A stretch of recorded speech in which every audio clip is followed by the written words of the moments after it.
Hello and welcome. We are going to start up this phishing analysis module inside of TryHackMe's SOC Level 1 Legacy path. Okay, it says learn how to analyze and defend against phishing emails, investigate real-world phishing attempts using a variety of techniques. So we got the phishing analysis fundamentals, phishing emails in action, phishing analysis tools, phishing prevention, the green Holt fish, snapped phishing line, and the phishing unfolding rooms available in this particular module. So let's go ahead and check out this module. Hey everybody, welcome back to my channel. This is WireDogSec back with another video for you guys. Today's video, we are in TryHackMe. This is the SOC Level 1 Legacy Learning Path. This is the Phishing Analysis module, and this is the Phishing Analysis Fundamentals room. Learn all the components that make up an email. Hopefully, y'all are excited and ready to learn something today. Now, before we get into it, if you want to help support the channel, be sure to like, comment, share, subscribe, hit that notification bell so you know every time I upload something to the channel.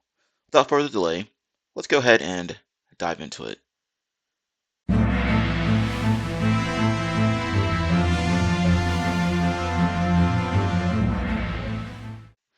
Task 1 Introduction. Spam and phishing are common social engineering attacks.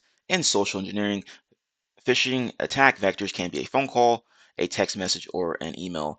As you should have already guessed, our focus is on email as the attack vector. We all should be somewhat familiar with what spam is. No matter what, these emails somehow find their way into our inboxes. The first email classified as spam dates back to 1978, and it's still thriving today.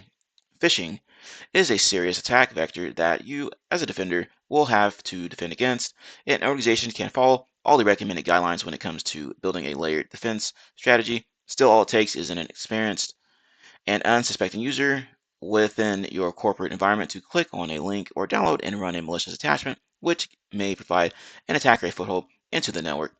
Many products help combat spam and phishing, but realistically, these emails still can't get through. When they do, as a security analyst, you need to know how to analyze these emails to determine if they're malicious or benign. Furthermore, you need to gather information about the email to update your security products to prevent malicious emails from making their way back into a user's inbox. In this room, we'll look at all the components involved with sending emails across the internet and how to analyze email headers. And one thing to note here is that a lot of organizations have a dedicated mailbox where end users can report suspicious emails to. And once they report those suspicious emails to that um, phishing mailbox, the analyst can then go in and start analyzing the suspicious emails inside of a lab environment and getting back with the end user. Just one thing to be aware of. Deploy the machine, attach this task, or it's already in split screen as we can see there. Read the above and launch the attached VM. Okay, we're good there. Task number 2, the email address. It's only appropriate to start this room by mentioning the man who invented the concept of emails and made the @ symbol famous. The person responsible for the contribution to the way we communicate was Ray Tomlinson. The invention of the email dates back to the 1970s for ARPANET. Yep, probably before you were born. Definitely before I was born. So what makes up an email address? Number 1, user mailbox or username. 2, the @ symbol. Number 3, the domain. Let's look at the following email address, billy@johndoe.com. Number 1, the user mailbox is Billy. Number 2, the @. Thanks, Ray. Number 3, the domain is johndoe.com. Okay. To simplify this even further, think about the street which you live on. You can think of the street as the domain. The recipient's first/last name, along with the house number in the scenario, represents the user mailbox. With this information, the postal worker delivering the mail knows into which mailbox to put the letters. Next, let's look at the network protocols used to send an email from the sender to the recipient. Email dates back to what time? And that should be the 1970s as listed here. Okay, so we're going to plug that in as our answer there, 1970. Okay, and I'm going to go ahead and restart this VM. It's having some issues as we can see there. Okay, and then start machine. Task number 3, we're going to talk about email delivery. A handful of protocols are involved with the magic that takes place when you hit send in an email client. But now you should already know that certain protocols were created to handle specific network-related tasks such as email. There are 3 specific protocols involved to facilitate the ongoing and incoming email, the outgoing and incoming email messages, and they are briefly listed below. So you have SMTP, which is a simple mail transport or transfer protocol. It is utilized to handle the sending of emails. You got POP3, Post Office Protocol 3, is responsible for transferring email between a client and a server. IMAP, Internet Message Access Protocol, is responsible um, for transferring email between a client and a mail server. You should have noticed that both POP3 and IMAP have the same definition, but there are differences between the two.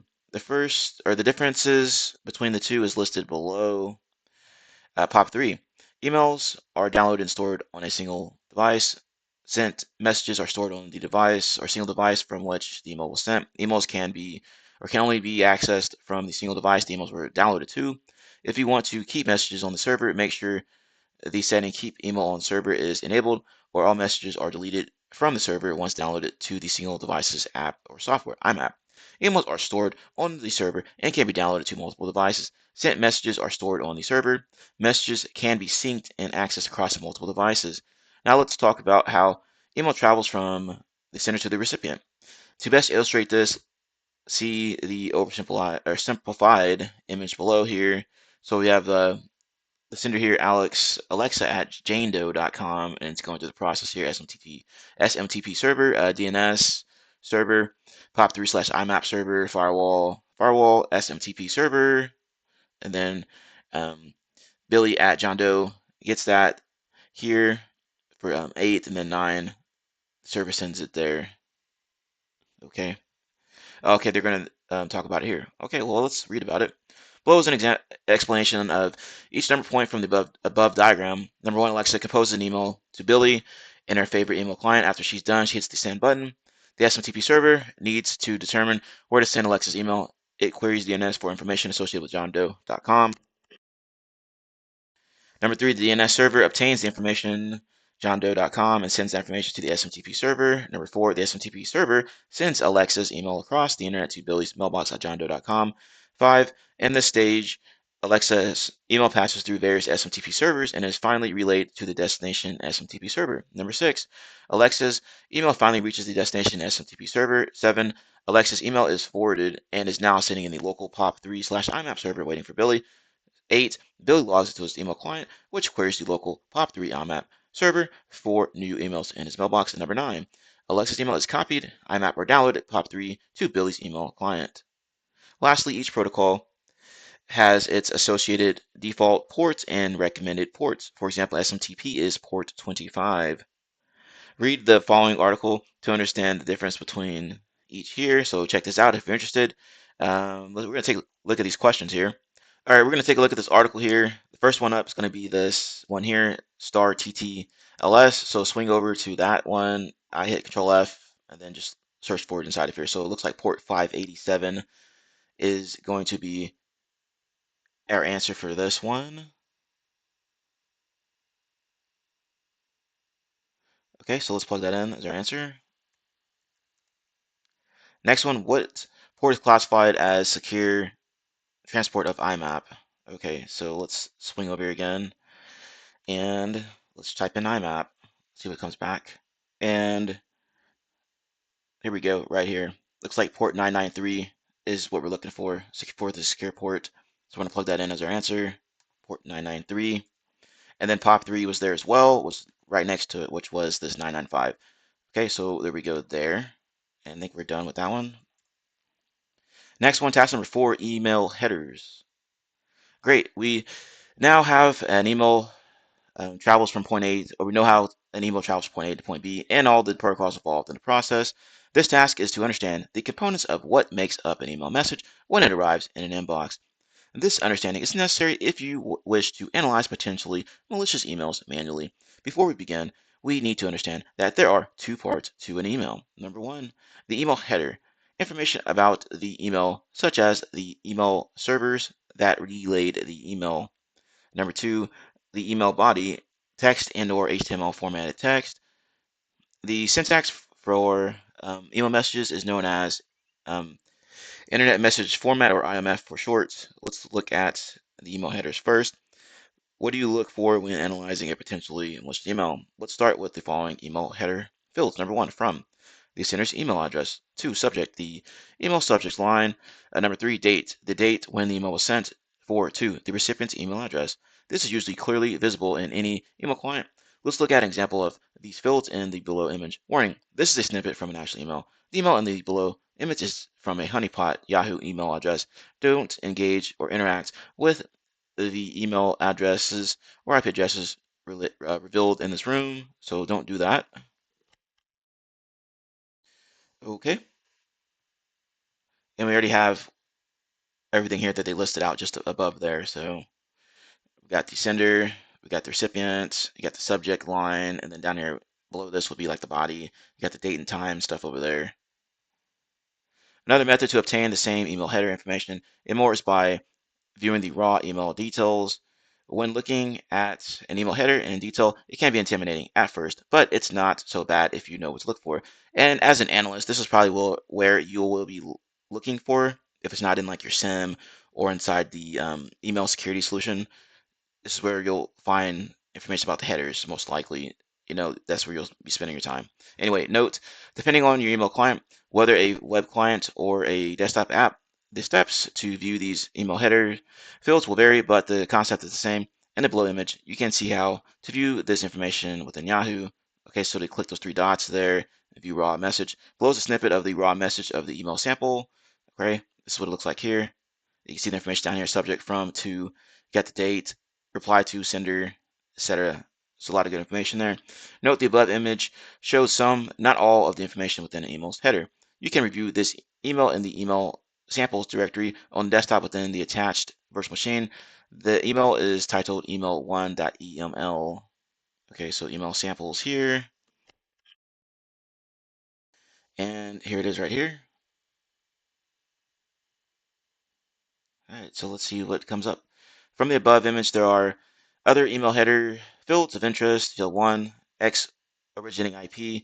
The IP address of the email was sent from. This is known as the X header. Number 2, smtp.mailfrom / header dot from domain. The email was sent from. These headers are within the authentication results. 3, reply to. This is the email address a reply email will be sent to instead of the from email address.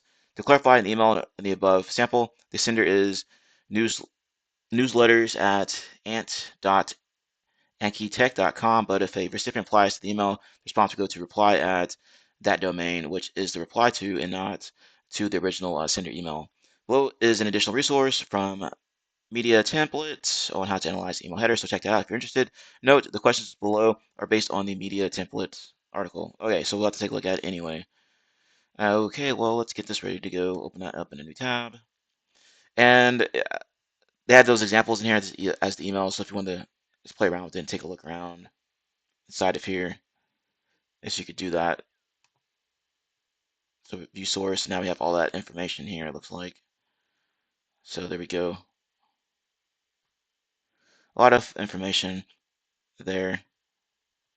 But at the top, we can see they're talking about received, subject, from, to, sender, reply, all that good stuff right there.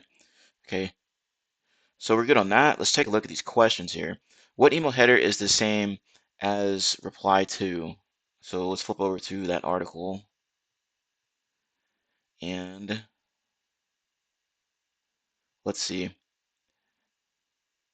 All right, it says return path. The email address for return mail, this is the same as reply to. So we're going to go with that. And let's take a look at this next one. Once you find the email headers or email sender's IP address, where can you retrieve more information about the IP? Okay, so let's see what they're talking about here. And it's just finding the original sender. Okay, so this looks like it. So you can search for it here. Headers find the sender's IP address, and the example above the original IP address is this one. Once the email sender's IP address is found, you can search for it at this link here. So we're going to grab that, aaron.net. Plug that in as our answer. All right, we're good with that one. Task number 5, email body. The email body is the part of the email which contains the text, plain or HTML formatted, the sender wants you to view. Below is an example of a text-only email. It looks like that, nothing fancy there. Below is an example of an HTML formatted email. And there you go there, a little bit better. As you can see, you can see all the like images and stuff like that if it's like an HTML format. The above email contains an image which was blocked by the email client and embedded hyperlinks. HTML is what makes it possible to add these elements to an email. To view an email's HTML code is the same approach shown below, but it may vary depending on web client. In the example below, the screenshot is from Proton Mail. So view source code. I think we just did that over here, right? Or something similar. View source, right? Okay. And we saw all kinds of information inside of there. So I'm not sure if that's where we're supposed to be looking in there or what. But anyway, there's a snippet of what that looks like. And this specific email client, ProtonMail, the option to switch back to HTML is called View Rendered HTML. Sweet. I don't think we have that option to change it.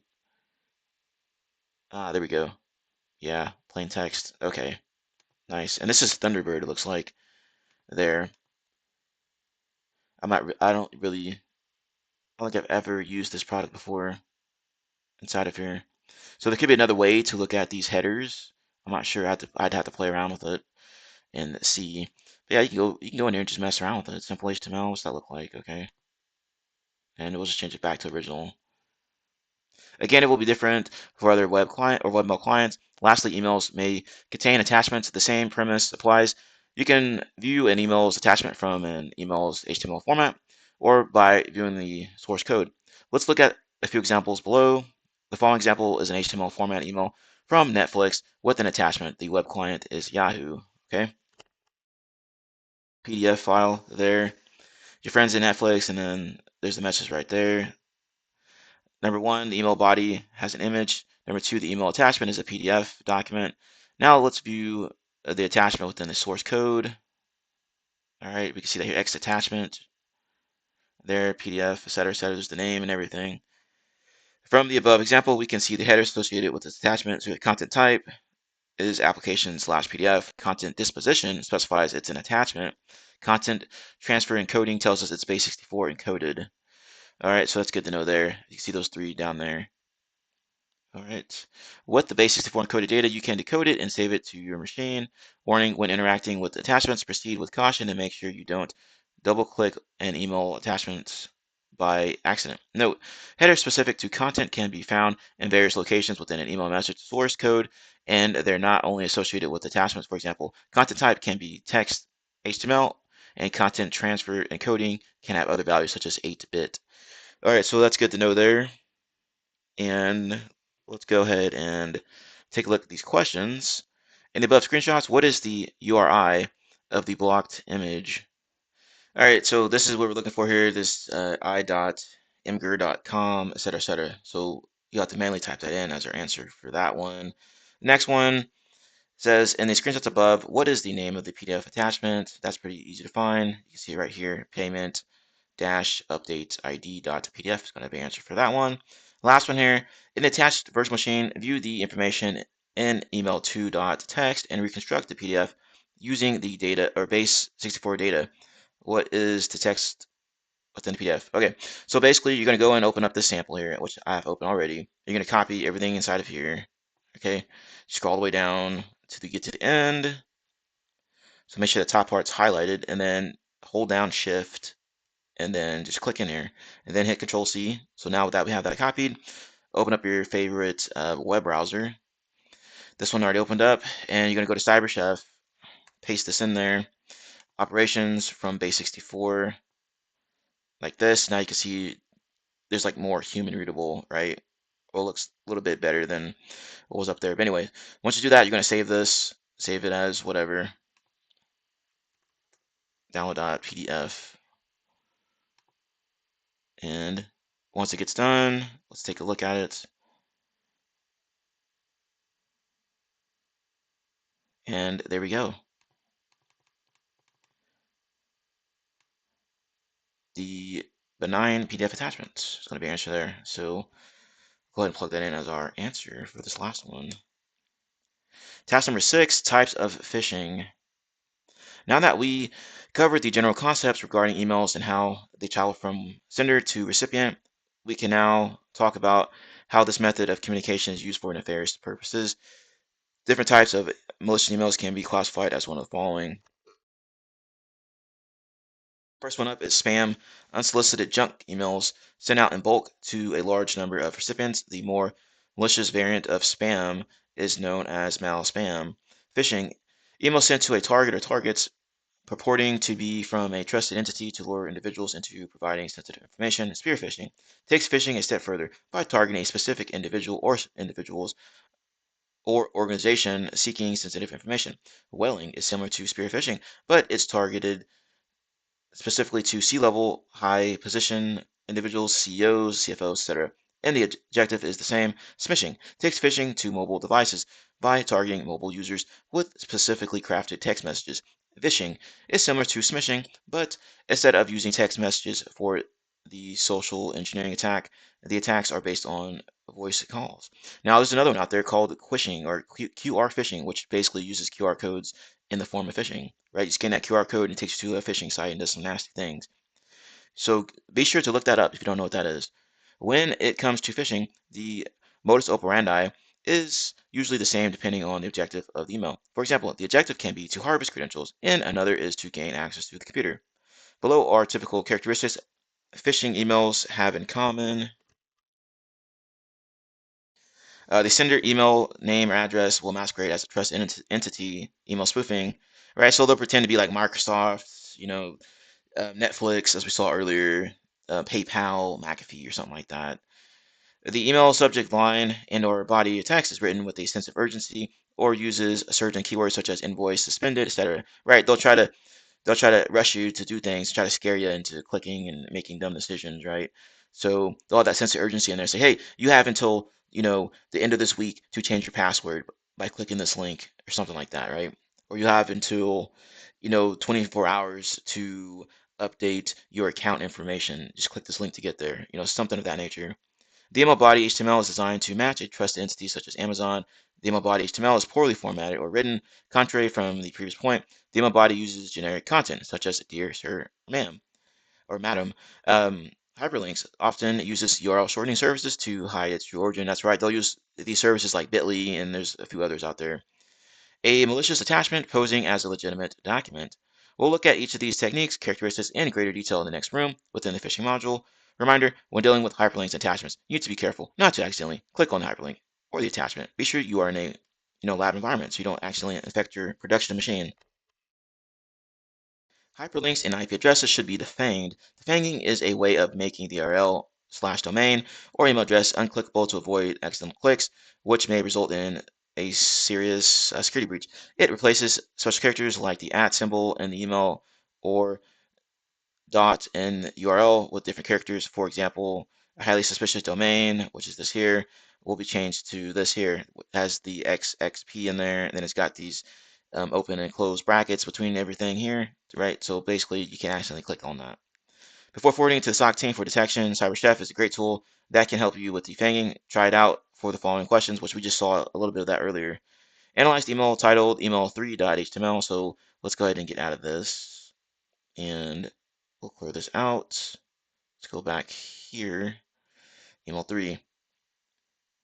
All right, so we're going to use email3 to answer the questions. Note, Alexa is the victim and Billy is the analyst assigned to the case. Alexa forwarded the email to Billy for analysis. So let's go ahead and see what we can find here. Pause the video and see if you can try to find these answers yourself, and then come back and then we will proceed forward.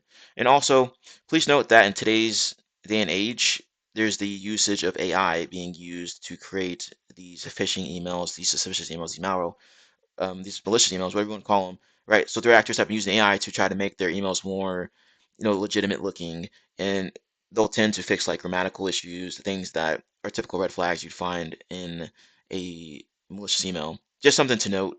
Anyway, good luck.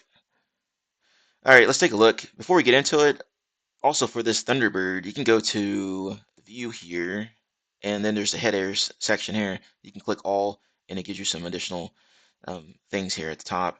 Just something to take into consideration if you plan on using that feature. But anyway, what trusted entity is this email masquerading as? And we can see they are trying to be Home Depot, looks like. Says thank you, Home Depot, etc., etc. So let's try that. Next one, what is the sender's email? So the sender's email appears to be this one here. This, let's see here. So we can go ahead and just take a look at the view source. All right, and make this a little bit bigger so we can just scroll down. Reply to from.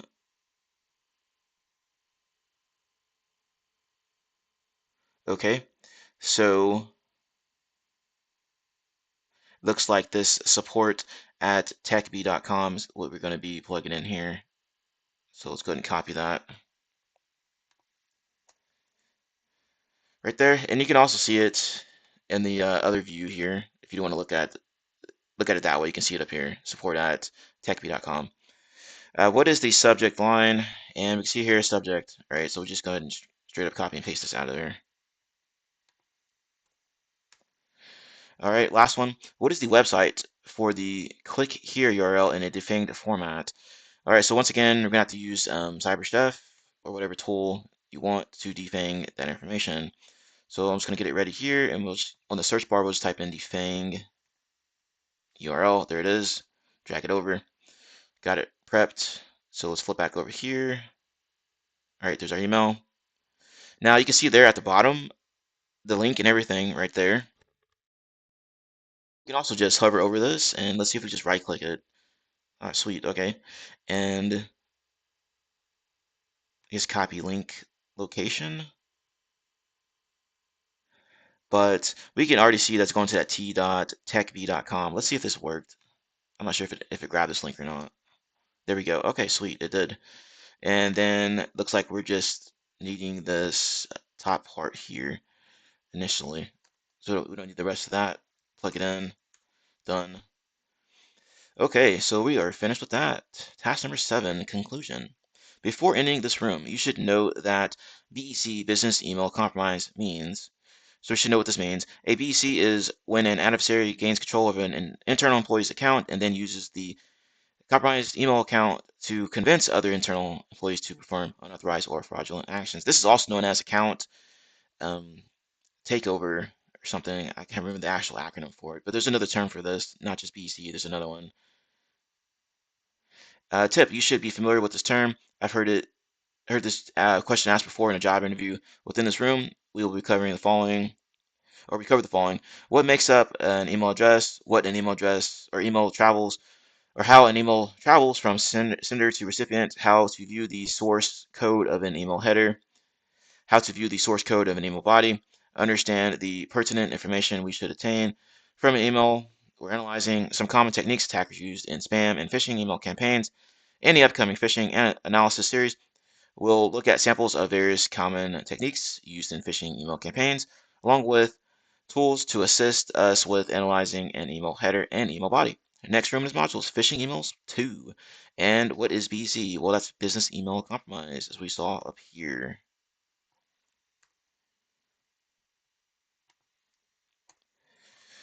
Okay, so I think that we can go ahead and wrap up this video. If you enjoyed this video and you want to help support the channel, be sure to like, comment, subscribe, share the video, hit that notification bell so every time I upload to the channel. And if you enjoyed it, thank you for making it all the way through my video. But be sure to post in the comments the best part of the video. All right, just a little bonus tidbit here. What I was trying to say earlier, BEC, and this other one was email account compromise. So you will hear both of those terms thrown out there together, but here's what they are. Okay, so EAC, email account compromise, an email account that has been breached and taken over by an attacker. The attacker uses this compromised account to carry out various malicious activity, often including BEC schemes. And then also about AI being used in phishing attacks. Here's a little, here's some information about that. AI is used in phishing attacks to create more realistic and personalized messages, automate the attack process, and make it harder for traditional defenses to detect them, etc., etc., etc. All right. So be sure that you are getting familiar with how threat actors are using AI in these phishing attacks, how they're using AI to carry out attacks in general, because it seems like a lot of threat actors have been incorporating AI into their tradecraft and processes. Anyway, see you later.